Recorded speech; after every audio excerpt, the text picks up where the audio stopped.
छात्र, आज के अपने इस वीडियो में हम जिस टॉपिक पे चर्चा करेंगे उस टॉपिक का नाम है गुणसूत्रों की आकारकी।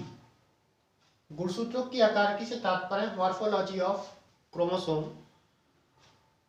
गुणसूत्र देखने में कैसा लगता है, हम उसके बारे में चर्चा करेंगे। सामान्यतः गुणसूत्र की अगर संरचना की बात करते हैं तो संरचना में एक सेंट्रोमियर होता है और क्रोमैटिड होते हैं। ये दो क्रोमैटिड होते हैं, ठीक है। दो क्रोमैटिड होते हैं, ये सेंट्रोमियर होता है, ठीक। तो इस संरचना के आधार पर अगर आप कहें कि सेंट्रोमियर और क्रोमैटिड की लंबाई के आधार पर समान तौर पे अगर हम सेंट्रोमियर की उपस्थिति और क्रोमैटिड की लंबाई के आधार पर बात करें तो गुणसूत्र आकार के रूप से चार प्रकार के होते हैं। कौन कौन से?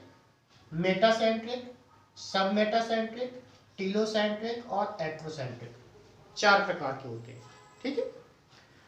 तो गुणसूत्रों की आकार की बात करते हैं तो गुणसूत्रों की आकार की हम किसके आधार पर देख रहे हैं? सेंट्रोमियर, सेंट्रोमियर अर्थात ये, ठीक है। और साथ में ये जो क्रोमैटिड है तो लेंथ ऑफ क्रोमैटिड, ठीक है, क्रोमैटिड की लंबाई के आधार पर, ठीक है। तो हम दो आधार लेंगे, दो आधार पर गुणसूत्रों को हमने चार प्रकारों में बांटा। गुणसूत्रों को हमने चार प्रकारों में बांटा। अब ये चार प्रकार कौन कौन से हैं? हमने मेटासेंट्रिक किसे कहा, सब मेटासेंट्रिक किसे कहेंगे, टीलोसेंट्रिक किसे कहेंगे और एसेंट्रिक किसे कहेंगे, हम इसके बारे में जानते हैं, ठीक है। सबसे पहले हम लेते हैं मेटासेंट्रिक की। अगर हम मेटासेंट्रिक की बात करते हैं तो मेटासेंट्रिक जो गुणसूत्र होता है इसमें सेंट्रोमियर होता है ठीक बीच में और इसके दोनों क्रोमैटिड की लंबाई लगभग समान होती है। कैसे देखेंगे?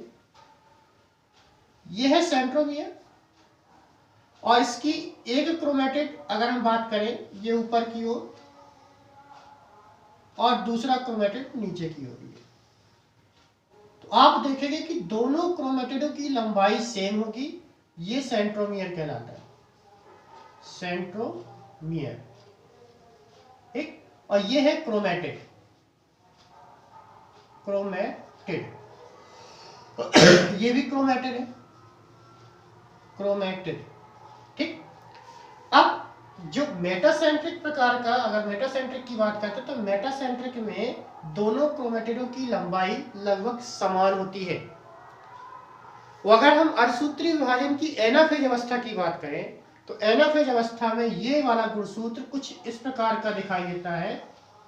इसके दोनों क्रोमैटिड बराबर होंगे और ये देखने पर अंग्रेजी वर्णमाला के अक्षर भी के समान दिखता है। कैसा दिखता है? अंग्रेजी वर्णमाला के अक्षर भी के समान, अर्थात हम सिंपल सा इस प्रकार भी कह सकते हैं, इस प्रकार दिखता है, ठीक है।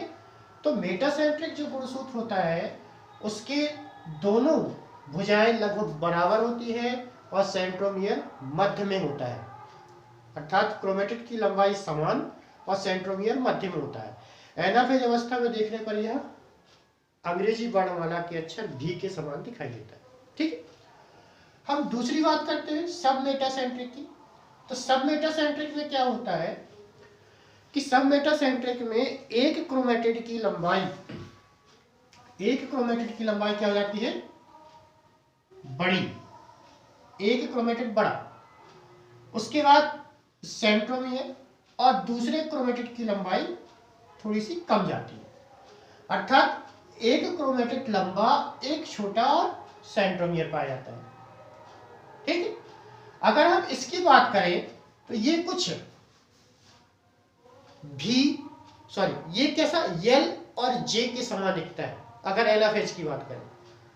सब मेटासेंट्रिक जो होता है ये सब मेटासेंट्रिक है। सब मेटासेंट्रिक गुणसूत्र में क्या होता है कि सेंट्रोमियर मध्य में होता है, परंतु एक भुजा छोटी और एक भुजा बड़ी होती है।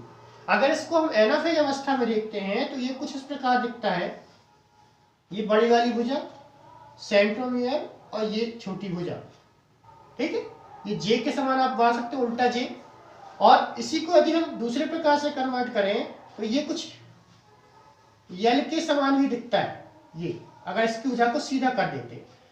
तो अगर हम बात करते हैं कि सब मेटासेंट्रिक जो गुणसूत्र होता है, ये समानता, इस प्रकार के गुणसूत्र में समानता क्या होता है, एक भुजा लंबी और एक भुजा छोटी होती है और सेंट्रोमियर मध्य में होता है। अगर इसकी एनाफेज अवस्था में अध्ययन करते हैं तो एनाफेज अवस्था में देखने पर कैसा दिखता है, उल्टे जे के समान दिखता है या एल के समान दिखाई देता है, ठीक है। ये क्या है, सब मेटासेंट्रिक है। यदि हम टीलोसेंट्रिक की बात करते हैं,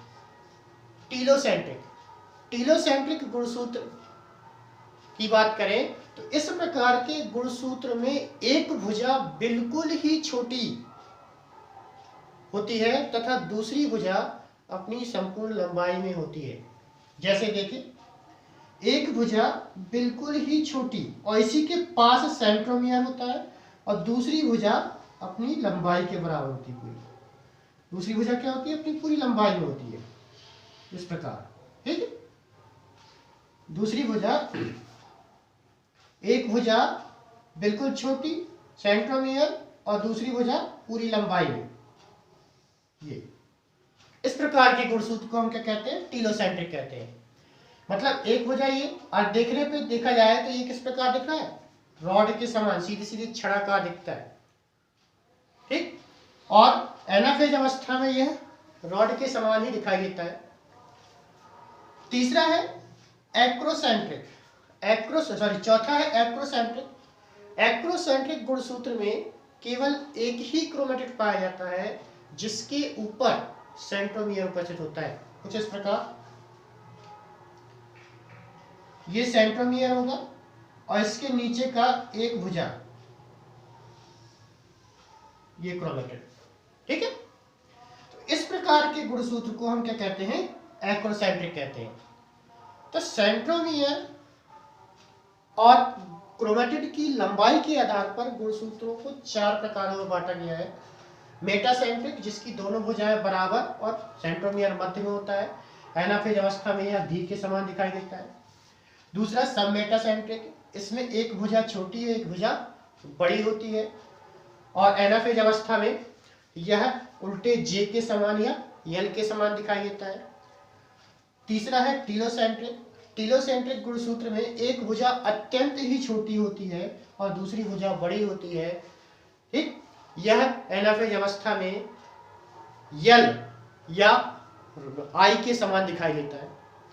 चौथा है एक्रोसेंट्रिक, जिसमें केवल एक ही भुजा पाई जाती है जिसके सिरे पर सेंट्रोमियर स्थित होता है। इस प्रकार सेंट्रोमियर और क्रोमेटिड की लंबाई के आधार पर गुणसूत्र 4 प्रकार के होते हैं, ठीक है। जानकारी अच्छी लगी हो तो वीडियो को लाइक करें, शेयर करें और सब्सक्राइब करें। धन्यवाद।